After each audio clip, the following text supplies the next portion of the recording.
Welcome to Conversations with Healthcare Leaders podcast, where we dive deep into the world of healthcare and highlight the incredible work being done by nurses and healthcare leaders. We are thrilled to have you join us on this journey. Throughout this podcast episodes, we will be featuring inspiring individuals who are making a difference not only within their organizations, but also in their communities. From innovative healthcare practices to groundbreaking research, we will explore the stories and experiences of these remarkable individuals who are shaping the future of healthcare. Get ready to be inspired as we delve into the minds of healthcare leaders who are pushing boundaries, breaking barriers, and making a lasting impact. Here is your host, Dr. Eva M. Francis. Hi, ladies and gentlemen. Welcome to another episode of the Nurse Empowerment and Leadership Podcast. Here in this podcast, we shed the light on nurse leaders, nurse entrepreneurs, healthcare professionals who are doing amazing work in their organizations as well as in their community. My name is Eva Francis, and today I have an amazing guest to share with you. She is a mentor. She is a nurse leader. She is a nurse entrepreneur. She's an advanced practice nurse. Her name is Dr. Sabine, and you're going to hear more about her. Dr. Sabine has been an advanced practice nurse for many years. She has been immersed in the healthcare field for approximately 20 years. Dr. Sabine obtained her Bachelor of Science in Nursing from Florida International University and later went on to pursue her dual master's and doctoral degree in nursing from Barry University. Dr. Sabine has practiced in many capacities as a nurse and specialized in multiple specialties, including critical care, neurological surgery, pre and post anesthesia, trauma, internal medicine, and oncology. She has practiced most of her career at Jackson Memorial Hospital and later joined the Baptist Hospital family. Dr. Sabine believes in serving and she believes in giving back to her community. Dr. Sabine values education, community empowerment, and clinical excellence. She's passionate about education. She's passionate about mentoring and empowerment. So, ladies and gentlemen, without any further ado, please help me welcome my amazing guest to this show. She's a mentor. She's an educator, an entrepreneur. She is a nurse practitioner. She's a nurse leader. She's a community leader. Ladies and gentlemen, help me welcome Dr. Sabine. Hey, Dr. Sabine, how are you? Thank you so much for the warm welcome, Dr. Eva. I'm doing great. How about yourself? Oh my God, I'm so glad to have you here, girl. I have been waiting to have you on this podcast for such a long time because, one of the main reasons why I want to have you, because you have so much, you're a powerhouse. You have so much to share. You have impacted this community in so many ways. We have had nurse empowerment conferences over the years, and you have been so supportive. You have given all to nursing, and you have been teaching, training, mentoring, coaching. Listen, you're no ordinary woman. So let's get right into it. So tell us a little bit about your journey, Dr. Sabine. How did you start just as a nurse, regular registered nurse, to where you are today? Just walk us through your journey, because I know you have an amazing journey. Thank you, Dr. Eva. It's a pleasure to be here with them in the Nurse Empowerment and Leadership podcast. Has always been a pleasure of mine to partake in those nurse empowerment meetings. Yes. I give and I receive as well when I go to them. It's always so inspiring. As for me, my journey with nursing has started over 20 years ago. I'm about to, next year, I'm going to renew my license the 11th time. So that tells you Wow. how many years. So that means that if we get it for 2 years at a time, and it's my 11th renewal, that means we've been there for a while. And also as a nurse practitioner, I'm going to celebrate my 10th year as a nurse practitioner in January of 25. So I'm blessed, and I feel very proud to have been able to serve within my profession for so long. To start my journey with nursing, I can honestly say that I didn't choose nursing initially. Nursing actually pointed his finger at me and chose me because God put in us some qualities of compassion, and he gives us exactly what we need, but sometimes we're not aware of what we have in us. And Yes. so sometimes he have to guide us in a way to bring us to that path that he has already set for us. And so my journey started came straight out of high school, when I was undecided, didn't know what I wanted to do, but God put people on my path. I can say he bamboozled me. When I said I didn't want to do nursing, I had crazy reasons why I didn't want to do it. Then he bamboozled me by putting people on my path and guiding me exactly to what I didn't want to do. And I ended up loving it. Yes. It became the career choice of my dreams.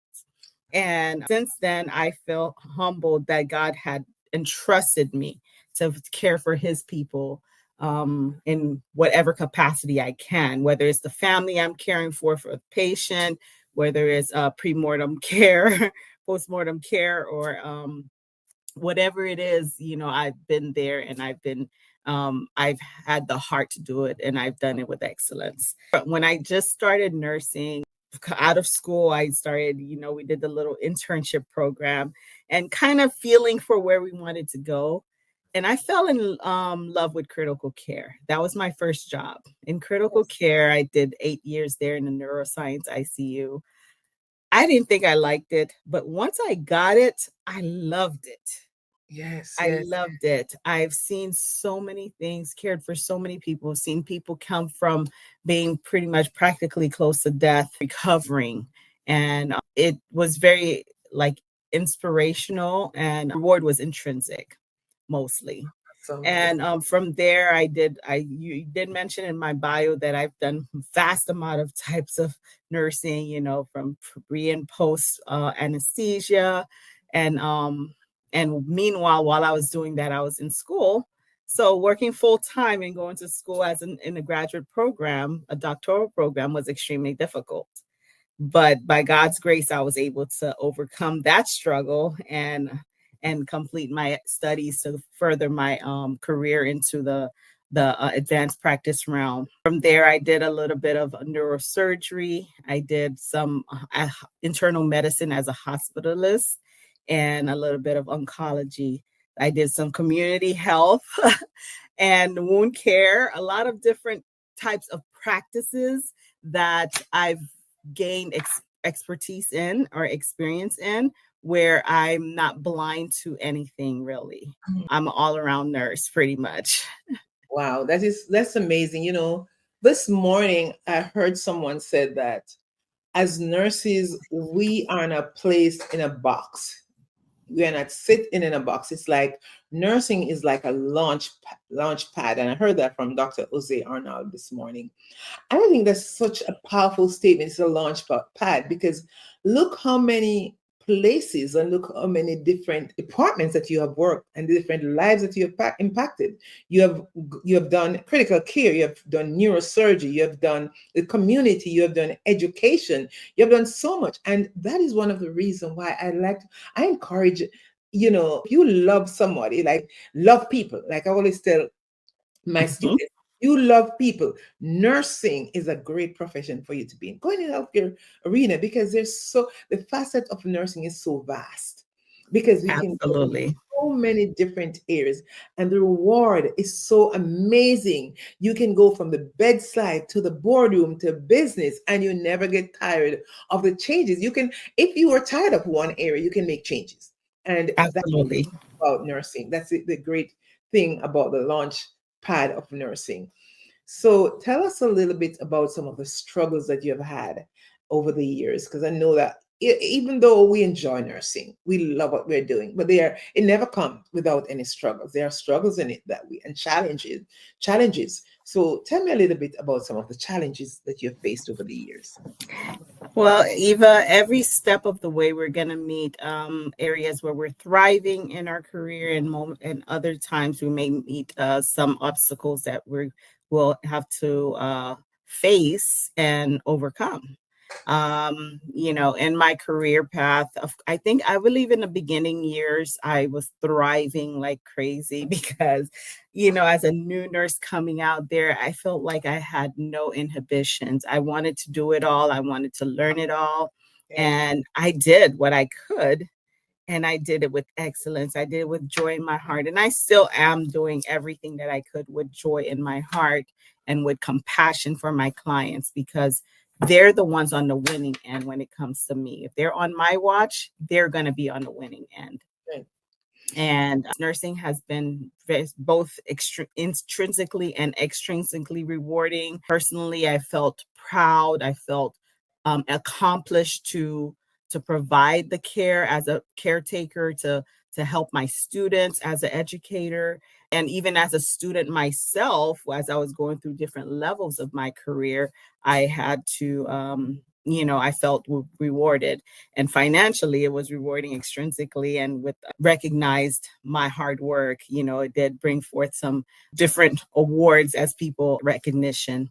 At the same time, we do have moments where we go through some challenges in our career. One of the biggest challenges for me was working, as I mentioned, working full time and going to school. I get my dual education, which is like my nurse practitioner and DNP at the same time. Yeah. So that was extremely difficult. Of course, managing time, learning, studying, putting out the effort, and also getting outside of my comfort zone.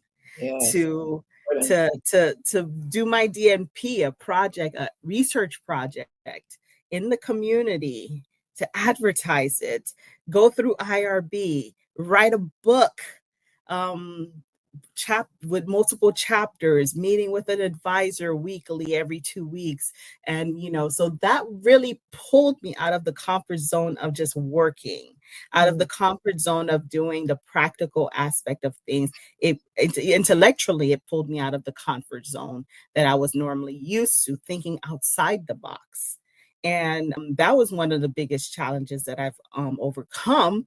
And proudly to say that was one of my I would say that's one of my greatest accomplishments in my career field.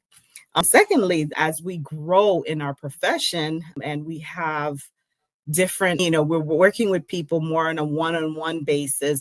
We're working very closely with the physicians. We're working very closely with other team members. We're the ones as an advanced practice nurse now calling the shots. We're making decisions on clients where we may have to de-escalate certain issues when family and patients are becoming, are escalating and becoming, angry. We may be the ones in the forefront to de-escalate the situation.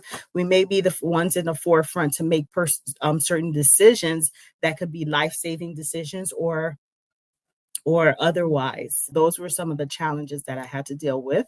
And also when it comes to leadership, when you're working in a place where decisions have to be made, whether you have to deal with different types of leadership. I noticed that unlike working at the bedside, where you're part of the mass as a nurse, when you become a leader, there's more politics involved. Definitely. There's more bureaucracy, different bureaucracies of things involved. There's sometimes you may encounter conflicts with other leadership within your circle.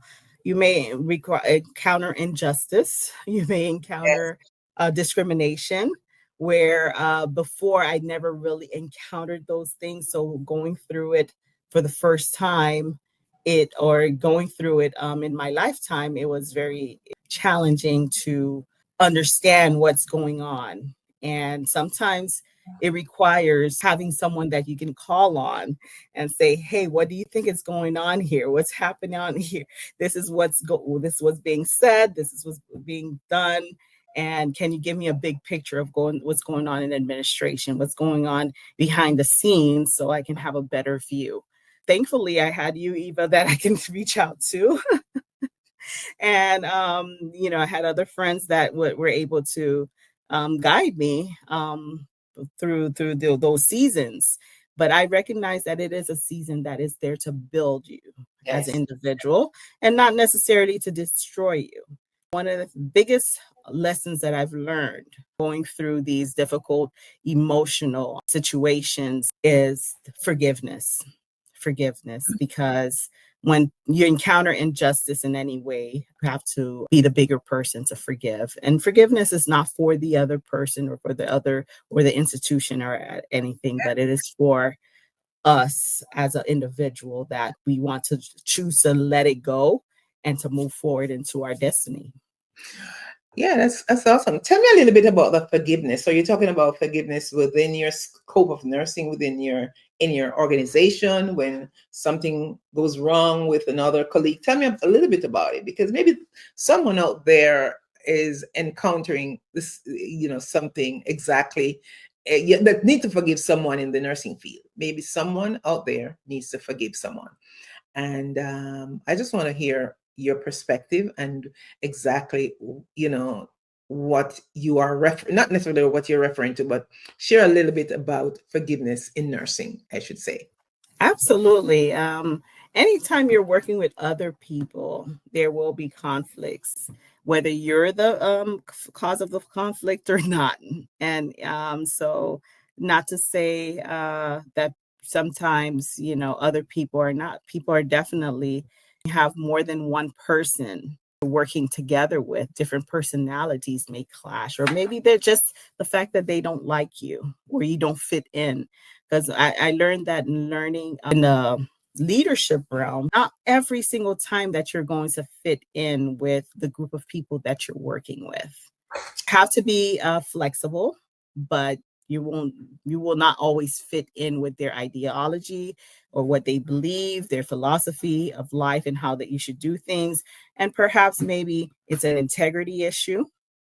If it's an integrity issue where there's certain things that you will choose not to do because it's not right, whereas other people don't have that problem, you may be counted off as a black sheep of the group because you're the only one choosing to stand for what justice.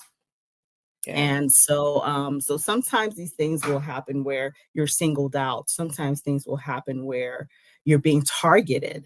Sometimes things will happen where politics, where they just have to juggle and figure out who is going to be their scapegoat. And it hurts at the end of the day. Whatever happened to create these divisions, it hurts. And whenever there's hurt involved, there will be a level of pain and unforgiveness, or something of anger is going to cause grief, anger, denial, different things, the steps of grief that's going to take in. And the truth about it is, at the end of the day, you can either choose to dwell on the issues, you can choose to dwell on the hurt, you can choose to dwell on the injustice, or you can trust to leave it to God and trust that He will give you justice in the further along, and you will win one way or another, because you're going to have peace in your heart and forgive. Not sometimes it can be a facility that is maybe the cause or of the hurt. Maybe it's a person, maybe it's a colleague, Yeah. maybe whoever it is that was involved in creating these hurts is that's who you have to stand before yourself in the mirror and say, listen, I forgive that person, I forgive that facility, I forgive this incident, I forgive myself. Sometimes we have to forgive ourselves for putting ourselves in certain situations, for speaking before asked, or Yeah. not, for not speaking. Sometimes we have to forgive ourselves for not speaking because we have the opportunity to speak up for our own justice, and we chose not to speak, and so we're held liable for something that's not really our fault. And in addition to, when you forgive, you literally release that person or release that organization, and it allows you to be freer, healthier. You cannot walk Absolutely. around and enjoy the goodness of your job and enjoy good health with unforgiveness in your heart. So it doesn't matter how healthy you believe you are. If you have unforgiveness in your heart, there's somewhere along the line, there's some sickness and disease will be there, because unforgiveness It's a disease. So you have to Absolutely. release it and let it go. And I'm not here trying to make it sound as if it is easy, because it's not easy. But Oh honestly, no. it's so important that in our career as nurses, as healthcare professionals, as nurse leaders, we release things, we forgive, because that's the only way you're going to move forward to better health and to better fulfillment and to pursue your dreams and your passion even better.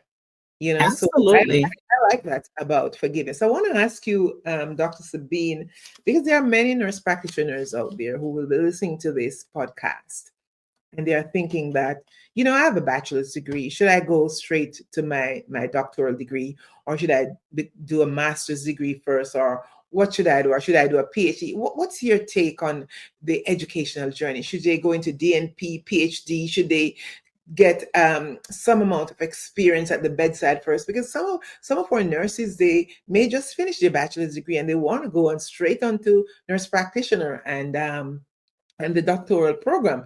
Is that something that you recommend? Talk from your experience. Share your view on that. Well, my view on that, I believe everybody's journey is different. I believe that each person has a goal in mind. It depends on the person's goal. I know people have goals and they want to execute their goals from 0 years to 3 years, and they want to get it all done all at once, whereas others want to take their time and do it throughout a lifespan. However, one thing I would say about that, I'm not against anyone going to further their education right away. However, I do believe that there is the difference between a physician and a nurse practitioner is that the nurse practitioner has clinical skills and knowledge, and they've evolved from a novice nurse to an expert in their field, and therefore they're ready to go back for further education and further authority within the profession. However, what I've noticed is that there are a lot of baby nurses coming straight out of school, and they're jumping right into the authority realm without any experience at all. You may be book smart, but not having the clinical Experience. experience Yeah. to back up your knowledge, to help you make better decision making skills will be it's not going to most likely benefit the client. However, it's not for me to make a decision on anybody else's career path. My role is to just support it. I do believe that at least someone should have a few years of experience under their belt before they can and prove yourself that you can excel in this realm before you go and start making decisions on people's lives. A physician learns things in a cellular level. They learn it and they go through residency and they go through the whole process before they actually go out there to work. The difference, so when you do see a physician come out there, they're fully prepared for what they're doing. So when a nurse comes out there and they're underprepared, it will lead to devastating ends for the clients and most likely for the nurse too, if it's not done the proper way. Now, as far as doing PhD, DNP, it depends on each person's preference. A DNP is really a clinical doctorate where we take existing research and we learn to apply it into the realm, into the world, into the realm wherever you're working, whether you're doing it in a hospital setting or in a clinic setting. You take whatever existing information and you apply it. Whereas a PhD looks for new information. If you have a question in your mind or a gap in research where this is not making sense to me, I want to know why this and this equals that, why that I want to understand the lived experience of someone who is in education for 25 years and, or I want to bring new knowledge into this realm right here, then that would be a PhD where you want to learn something new, build new knowledge, pick up the themes, and you either do a qualitative or a quantitative study and create and bring out new knowledge for the educators, and maybe even publish it or whatever it is. So it depends on what is it that you're looking for. Yes. If you want to be a clinician, I think the DNP is one of the best routes for you. Doing it right away for me was my goal was I didn't want to go back to school. You just So want when to the finish. opportunity came, I went straight for the DNP, and God knocked it all at once. Whereas someone else may just decide that I'm not getting paid anymore for a DNP. I'm just satisfied with getting a master's. So they go for their master's alone. So it depends on what works for you at the time. Maybe you have small children and you can't afford to spend 4 to 5 years in school. Yeah. So that's so pretty much the best way is to look into your life situation, look at the people around you, their support system, see who's there to and willing to help you and support you through. How much time can you contribute to studying and to creating new material, and see, and most importantly, also believe in praying and seeking guidance from God, because He knows our end from the beginning. So He is the one to guide us to whatever He has put inside of us to give back to society. All right. I know that we just have 2 more minutes to wrap it up, but I want to ask you, because I know you are multi-talented and you're also a professional speaker. You speak on health and wellness as well, in the church circle and in the community, in organizations. That's amazing. So tell me a little bit about that. What topics do you speak on, and how can the community contact you if they are looking for a speaker like Dr. Sabine? Go ahead and tell us. Well, Dr. Eva, I have spoken for the Nurse Empowerment Conference several times. You're great. You're amazing. One of my topics is the multi-generational workforce in Multi-generational, nursing. yes. And I enjoy that because being in the nursing field for over 20 years, I've seen the evolution. I started nursing when we were paper charting and paper Mars, and now we're doing computers and we have AI and everything. And we have all these different generations in there. So that's one of my passionate roles. And also very much, I love health and wellness. I believe that God created our bodies to heal itself. I believe that what we put in our mouths and what we do on a daily basis will either promote health or promote disease. And our goal as nurses is we've learned it from even the undergraduate level is for health promotion and illness prevention. We don't always do what's right. I don't always eat what's best. Yeah. I eat the processed foods too, but my goal is to get off of them and to actually allow my body to heal itself, allow my body to be optimal, because that's what God's plan is for us. He wants us to be in health and prosper in all things, just as our soul prospers. And so we shouldn't allow our bodies to start, to be affected by so many illnesses and diseases that we're always looking for healing. But to be in a constant state of health is God's optimal plan for us. Absolutely. And I think that starts with how we feed ourselves, how we take care of our bodies, how we take care of our minds. Yeah, like you were saying earlier, forgiveness and different things that affects our bodies. Ultimately, it starts in our souls. Yeah, it starts in our minds. It starts in our thoughts. It starts in our the anxiety that we allow to contribute to our the deterioration of our bodies. So, so I believe that by educating people, they will. It will motivate a group of people or the next generation to start, being aware and taking care of their bodies step by step, one thing after another, and we all can live out God's plan for our lives. Amen. That's awesome. And at the end of the day, we have to be so kind to ourselves. That's what it's all about. The world needs our skills as nurse leaders and as nurses. So wherever we choose to shine, the world needs us. And that's what I want to say in that. So with that said, any last word that you want to share with your audience? Anything, like any last word you want to say, something that we didn't cover as we wrap up? What's any final word that you have to share?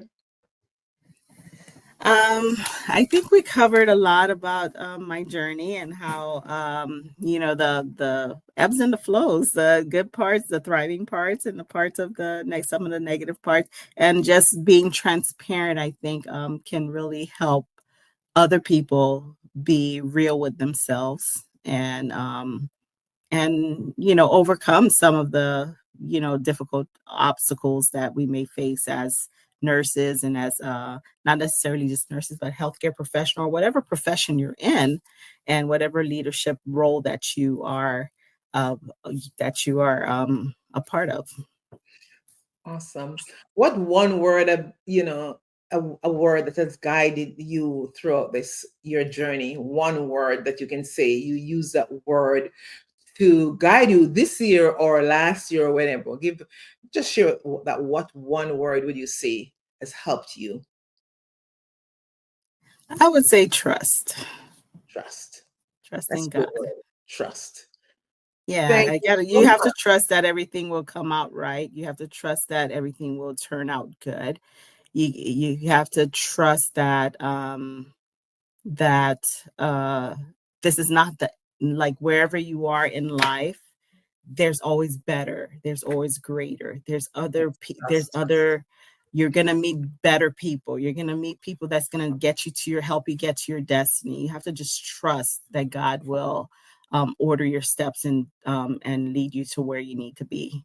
So regardless of whatever highlight of your life you're going through or the valleys of your life, there's always better.